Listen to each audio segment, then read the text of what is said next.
All right, gentlemen, we're going to bring Sevyn Banks to the chair now, and I'm going to open up the questions with Joe Dempsey from Buckeye Sports Bulletin. He'll be followed by Tony Girdman. Hey, Sevyn, how's it going? What's up? I'm good. So now that Tyreek Johnson is in his third season with the program, how have you seen him coming along and developing both on and off the field, and what's the next step for him? Tyreek, that's my boy. We, clinched, as soon as we got in here. And, Tyreek's doing good. He's smart, intelligent player. He gonna get it, Thank you. Next up, Tony Girdman with Buckeye Scoop and Joey Kaufman on deck. Tony? Having this now your third year, you played quite a bit last year. How comfortable are you right now? Do you feel like you're a returning starter and leader of the secondary? Yeah, I feel good, man. We taking it day by day right now. I'm taking it day by day right now, and I just can't wait to get on the field. Can't wait to show us. Show it. What did you learn from your time last year?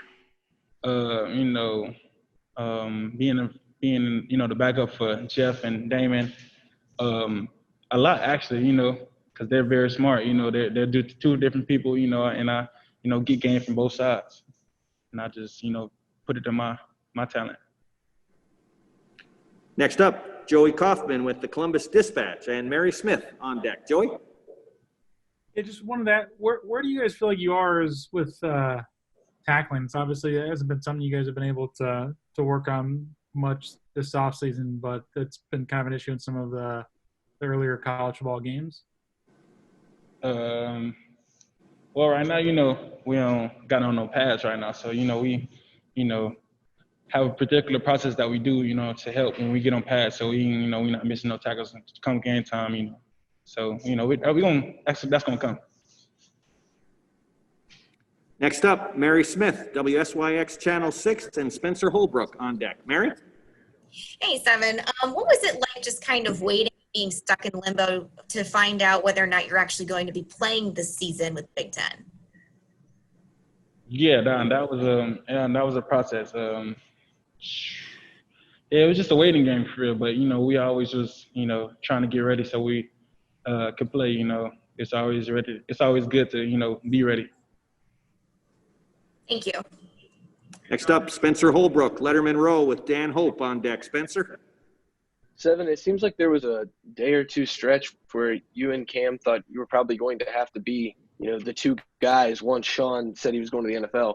When he came back, I know he's one of the best cornerbacks in the country, but what was that? What were those couple days like to your thought process and just going through that process, knowing that you might have to step up even more if he would have left? Yeah, my thought process about that, it never really changed. I always came in, to ball, and that's never going to change. Whoever here, no matter what's going on. So yeah, I'm just do me. Next up, Dan Hope, 11 Warriors with Patrick Murphy on deck. Dan? Hey, Sevyn, with Sean being back at one of those outside cornerback spots, what's that competition been like between you and Cam and Tyreek, trying to get that other starting spot?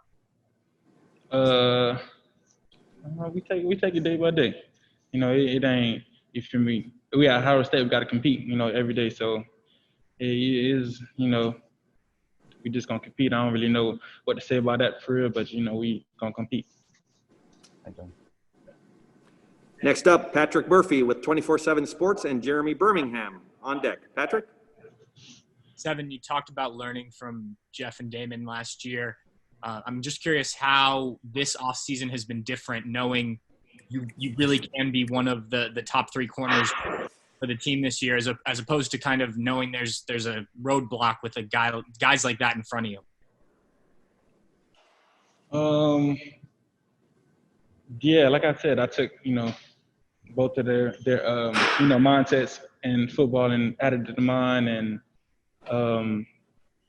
yeah, I mean, it's great. I put it together, I'll be good.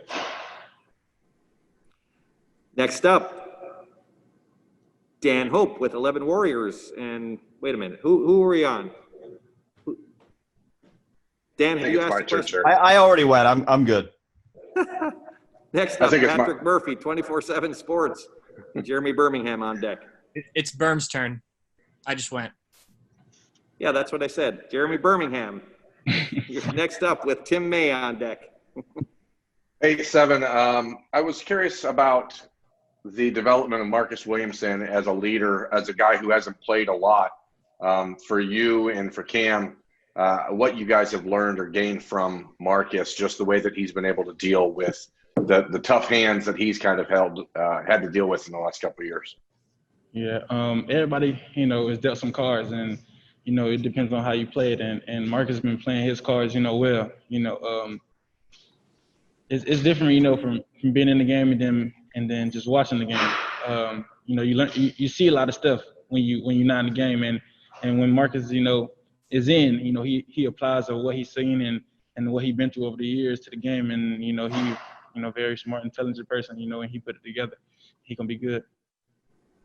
Thank you. Couple more questions for Sevyn. Next up, Tim May with Letterman Row, and we'll end with Nathan Baird. Tim?